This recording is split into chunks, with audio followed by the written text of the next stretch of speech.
మన ప్రభువును రక్షకుడు అయిన యేసుక్రీస్తు నామమున అందరికీ వందనాలు. దేవునికి స్తోత్రములు. మన దేవుడు కృపగలిగిన దేవుడు. మన దేవుడు కరుణావాత్సల్యము కలిగిన దేవుడు.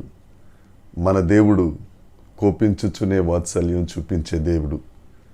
ఆ గొప్ప సర్వకృపానిధి అయిన దేవుడు మన జీవితాలలో మనకు అనుగ్రహించిన ఈ నూతన దినమును బట్టి దేవునికి ఘనత, మహిమ, ప్రభావములు చెల్లునుగాక. ఆ గొప్ప దేవుడైన యేసుక్రీస్తు ప్రభు ఈ రోజు కొరకు మనకు అనుగ్రహించిన కృపావార్త, దేవుని వాగ్దానము. కీర్తనల గ్రంథము 90వ కీర్తన 10వ వచనము. ఉదయమున నీ కృపతో మమ్మును తృప్తిపరచుచున్నావు. అప్పుడు మేము మా దినములన్నీ ఉత్సాహించి సంతోషించెదము. దేవునికి స్తోత్రం కలుగునుగాక. దేవునికి మహిమ కలుగునుగాక. ప్రతి ఉదయమున దేవుడు మనకు ఆయన కృపను అనుగ్రహిస్తున్నారు. ఆయన కృపా సమృద్ధి కలిగిన దేవుడు.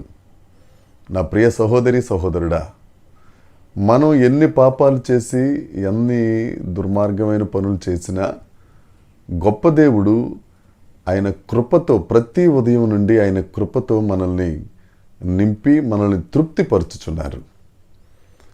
ఇంకొక కీర్తనల గ్రంథంలో 21వ కీర్తన 3వ వచనంలో శ్రేయస్కరమైన ఆశీర్వాదములతో ప్రతి ఉదయమున ఆయన మనల్ని ఎదుర్కొనే గొప్ప దేవుడైన ఉదయమున ఆయన కృపతో మనల్ని తృప్తిపరిచి శ్రేయస్కరమైన ఆశీర్వాదములు మనకు అనుగ్రహిస్తున్న దేవుడు. మనము రక్షించబడ్డామంటే ఆయన కృప. మనము ఆయన కృపానుసనం దగ్గరికి చేరుతున్నామంటే, ధైర్యంగా ఆయన సింహాసనం దగ్గరికి చేరుతున్నామంటే ఆయన కృప. మనము మన అపరాధముల చేత చచ్చిన వారమై ఉన్నప్పుడు మన కొరకు తన ప్రియ కుమారుణ్ణి మరణానికి అప్పగించి ఆ శిల్వ రక్తము ద్వారా మనల్ని రక్షించారు అని అంటే అది ఆయన కృప, మన గొప్పతనం కాదు.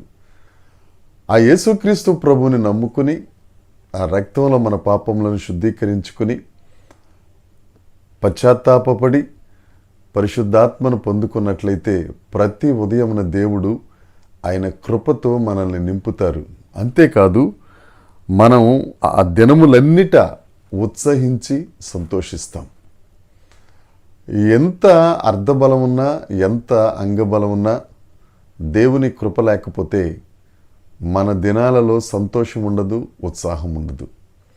మన దేవుడు సంతోషమును అనుగ్రహించే దేవుడు, ఉత్సాహ గానములతో మనల్ని నింపే దేవుడు. అందుకే పౌలు గారు అంటారు కదా, ఎల్లప్పుడూ సంతోషంగా ఉండండి, ఎల్లప్పుడూ ఆనందించండి. మరలా చెప్తాను, ఆనందించండి. ఎందుకంటే కృపగలిగిన దేవుడు ప్రతి ఉదయమున మనల్ని కృపతో నింపి మరలా మనం పడకలకు చేరినంత వరకు ఆయన మనం నిద్రించుచున్నా సరే కునుకక నిద్రపోక మనల్ని కాపాడుతున్న గొప్ప దేవుడు.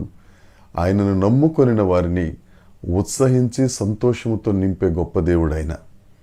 మనకు ఉత్సాహము, మనకు సంతోషము, ఆయన కృప కావాలి అని అంటే ఆ దేవుణ్ణి మనం నమ్ముకున్న ఎడల ఈ నూతన వాగ్దానం మన బ్రతుకులలో తప్పక నెరవేరుతుంది.